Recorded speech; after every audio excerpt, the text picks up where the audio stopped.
दिल्ली के सीएम अरविंद केजरीवाल नीति आयोग की बैठक का बहिष्कार करेंगे। दिल्ली के लिए लाए गए अध्यादेश के विरोध में बहिष्कार करने का उन्होंने फैसला किया है। इस बैठक का गैर बीजेपी सरकारों को काम करने दें, उनका यह कहना है।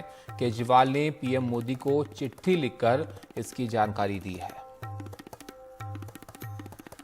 हमारे सहयोगी शरद हमारे साथ जुड़ गए हैं ज्यादा जानकारी के लिए। शरद, केजरीवाल की नाराजगी काफी वक्त से जो है वो देखने को मिल रही है इस अध्यादेश को लेकर। अब इस नीति आयोग की बैठक का बहिष्कार करने का फैसला उन्होंने किया है, ये चिट्ठी भी लिखी है। क्या कुछ वो कहते हैं इस चिट्ठी में? देखिए ताबिश, इसमें कहा तो ये जा रहा है कि क्योंकि जो अध्यादेश केंद्र सरकार लेके आई है कि 8 साल लंबी लड़ाई लड़ी दिल्ली वालों ने, दिल्ली सरकार ने, और जब सुप्रीम कोर्ट ने उनके हक में फैसला दिया, दिल्ली सरकार के हक में फैसला दिया, तो केंद्र सरकार ने यानी प्रधानमंत्री ने उस फैसले को अध्यादेश लाकर पलट दिया। तो अगर सुप्रीम कोर्ट की बात को प्रधानमंत्री ही नहीं मानेंगे तो फिर न्याय कहां से मिलेगा, कहां दिल्ली वाले जाएंगे? तो कहा तो ये जा रहा है कि इसकी वजह से लोगों ने उनसे कहा है कि बैठक में ना जाएं, तो इसलिए वो बैठक में नहीं जा रहे हैं। लेकिन ये एक ताबिश बड़ी तस्वीर है कि ये कहा जाए कि इसके बहाने एक बड़ी तस्वीर बन रही है। वो ये है कि 2024 की जो लड़ाई है उसकी जो है रणनीति तैयार हो रही है। न सिर्फ दिल्ली में अरविंद केजरीवाल बल्कि आम आदमी पार्टी की पंजाब में भी सरकार है। भगवंत मान भी ये कह चुके हैं कि पंजाब के हितों की अनदेखी हो रही है, वो भी नहीं जा रहे हैं। कुछ और राज्य जो हैं, जो नॉन बीजेपी स्टेट हैं, वो भी ये कह चुके हैं। और ये भी है साथ में कि इसके बहाने जो विपक्ष के साथ में एकजुट हो रहे हैं, विपक्ष एकजुट हो रहा है। तो इस बैठक का बहिष्कार करके एक तरफ केंद्र सरकार पर निशाना साधा जा रहा है, दूसरी तरफ जो विपक्ष एकजुट हो रहा है उसका भी संदेश दिया जा रहा है कि कैसे विपक्ष जो है वो सरकार से लड़ाई लड़ रहा है। और अब सरकार के साथ जो बैठकें होती हैं वो भी नहीं हो रही हैं, जबकि इससे पहले हुआ करती थी और लगभग ऐसी बात रहा करती थी। लेकिन अब अगर ये हो रहा है तो समझना चाहिए कि 2024 के चुनाव जो हैं वो कहीं ना कहीं अब इन बैठकों पर भी असर डाल रहे हैं और इनके जरिए ही जो है संदेश देने की कोशिश की जा रही है। बिल्कुल शरद, जाहिर है संदेश देने की कोशिश अब की जा रही है क्योंकि चुनाव भी नजदीक हैं और तमाम पार्टियां जो है अपनी बात पुरजोर तरीके से रखना भी चाहती हैं। इस सब को देखते हुए आप रहिए हमारे साथ। दिल्ली के सीएम अरविंद केजरीवाल के सरकारी घर में हुए रेनोवेशन की अब बात करते हैं। इस मामले में विजिलेंस विभाग ने जांच की है और रिपोर्ट दिल्ली के एलजी को सौंप दी है। इस रिपोर्ट के मुताबिक बिल्डिंग प्लान मंजूरी के बिना सीएम हाउस में जो है वो निर्माण हुआ। सीएम हाउस के रेनोवेशन पर करीब 52 करोड़ रुपए खर्च हुए और सीएम हाउस पर 33 करोड़ 49 लाख रुपए कैंप हाउस निर्माण पर जो है खर्च हुए और 19 करोड़ 22 लाख रुपए जो है वो खर्च हुए यहाँ पर हाउस निर्माण पर। तो रिपोर्ट में अब देखिए माना गया है कि सीएम हाउस बहुत पुराना था, 1942-43 में बना था। रिपोर्ट के मुताबिक पीडब्ल्यूडी इंजीनियरों की सिफारिश पर नया बंगला बनाया गया है।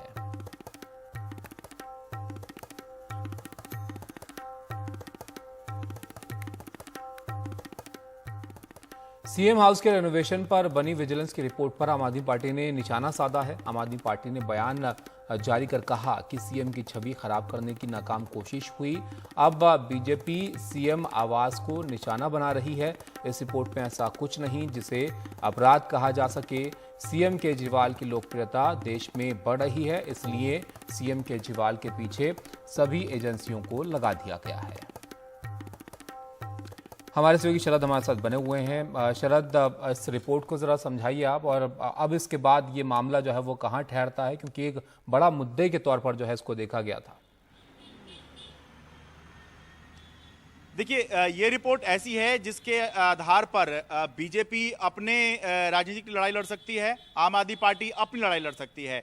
जो बात बीजेपी के पक्ष में जा रही है, जो बीजेपी उठा रही है, उठाएगी, वो ये है कि इसमें दो बातें कही गई हैं। पहला, ये जो पीडब्ल्यूडी की जो बिल्डिंग कमेटी थी उसकी मंजूरी नहीं ली गई और उसके बिना ही ये निर्माण किया गया, ये अनियमितता की बात इसके अंदर कही गई है। दूसरा, इसके अंदर यह बात कही गई है कि शुरुआती आकलन जो था वो ये था कि 15 से 20 करोड़ रुपए की लागत आएगी, लेकिन अलग समय समय पर अलग अलग तरह के इसमें बदलाव हुए, जिसकी वजह से जो कीमत है वो 52 करोड़ से ऊपर पहुंच गई, जिसमें 33 करोड़ के आसपास जो मुख्य आवास है वो, और करीब 19 करोड़ के आसपास जो कैंप ऑफिस होता है उस पर खर्च हुआ है। क्योंकि मुख्यमंत्री का जो घर होता है वो घर के साथ साथ एक कॉम्प्लेक्स होता है जहां पर घर भी होता है और दफ्तर भी होता है। तो इस तरह से जो है 52 करोड़ रुपए खर्च हुए और वो इसलिए इस तरह से बीजेपी निशाना साध रही है कि जो मुख्यमंत्री कहा करते थे कि सादगी से रहेंगे और वीआईपी कल्चर नहीं अपनाएंगे, उन्होंने अपने मकान निर्माण में 52 करोड़ रुपए खर्च कर दिए। वहीं आम आदमी पार्टी जो है इस बात को उठा रही है कि इस पूरी रिपोर्ट के अंदर कहीं भी भ्रष्टाचार का जिक्र नहीं है, कहीं भी ये नहीं कहा गया है कि इसके अंदर कुछ गलत किया गया है। इसके अंदर अनियमितता की तो बात की गई है, लेकिन अनियमितता जो होती है वो करप्शन हो भी सकता है, नहीं भी, उसकी आगे जब जांच होती है तब पता चलता है। फिलहाल अनियमितता की यहाँ बात की गई है और यह भी इसके अंदर कहा गया है, माना गया है कि 2019 का जो सीपीडब्ल्यूडी का मैनुअल है वो ये कहता है कि जिस तरह का यह मकान था, लोड बेयरिंग स्ट्रक्चर इसको बोलते हैं, इसकी उम्र 1997 में ही खत्म हो गई थी। 1942-43 का मकान बना हुआ था। तो जो मकान बनवाया गया है अलग से, उसको इसमें माना गया है कि हाँ ये ठीक था, ये लोड नहीं ले सकता था और एडिशनल इसमें निर्माण नहीं हो सकता था। इसलिए जो इंजीनियर्स ने जो बात कही कि अलग से आप स्ट्रक्चर बनवा लीजिए, इसमें नहीं बन सकता है, तो उसको इसमें सही ठहराया गया है। तो अब आगे ये देखना है ताबिश इसमें कि अभी तक की जो विजिलेंस की रिपोर्ट आती रही हैं इससे पहले भी, चाहे वो एक्साइज मामले की हो, चाहे वो फीडबैक यूनिट मामले की हो, उसके आधार पर उपराज्यपाल जो हैं वो निर्देश देकर आगे की कार्रवाई करते रहे हैं। लेकिन क्या इस मामले में भी ऐसा होगा, ये ध्यान रखने वाली बात है कि अभी तक तो आम आदमी पार्टी या सरकार, दिल्ली सरकार इस पे कुछ नहीं कह रही थी, लेकिन इस मामले के अंदर से दिल्ली सरकार ने कहना शुरू किया है कि उपराज्यपाल के पास जानकारी लेने का तो अधिकार है, लेकिन किसी तरह की कार्रवाई लेने की पावर संविधान ने उनको नहीं दी है। और खासतौर से अब जब 11 मई का जो आदेश आ गया सुप्रीम कोर्ट का, तो उसके मद्देनजर क्या उपराज्यपाल इसमें कुछ कार्रवाई करेंगे, ये हम आने वाले कुछ दिनों में हमें देखने को मिलेगा।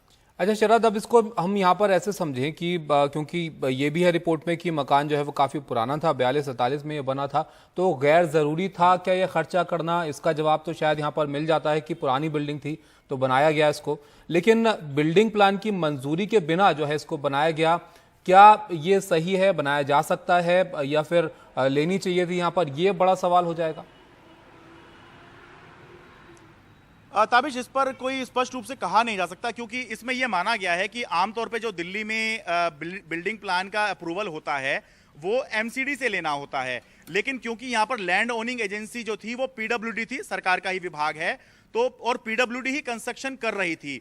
तो क्या जब पीडब्ल्यूडी खुद कंस्ट्रक्शन कर रही है तो क्या अगर उसने ये बिल्डिंग कमेटी की अप्रूवल नहीं ली है तो क्या ये अपराध की श्रेणी में आएगा? क्या ये लेना जरूरी था?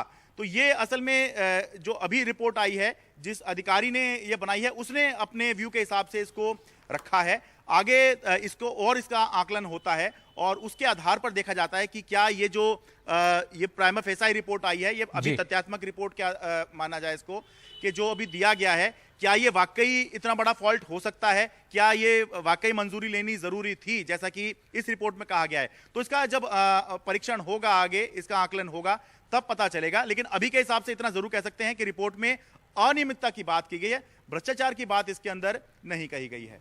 शुक्रिया शरद आपका सब जानकारी के लिए। तो अब इस रिपोर्ट को आगे देखा जाएगा, इस पर किस तरीके से चीजें जो है आगे बढ़ती हैं।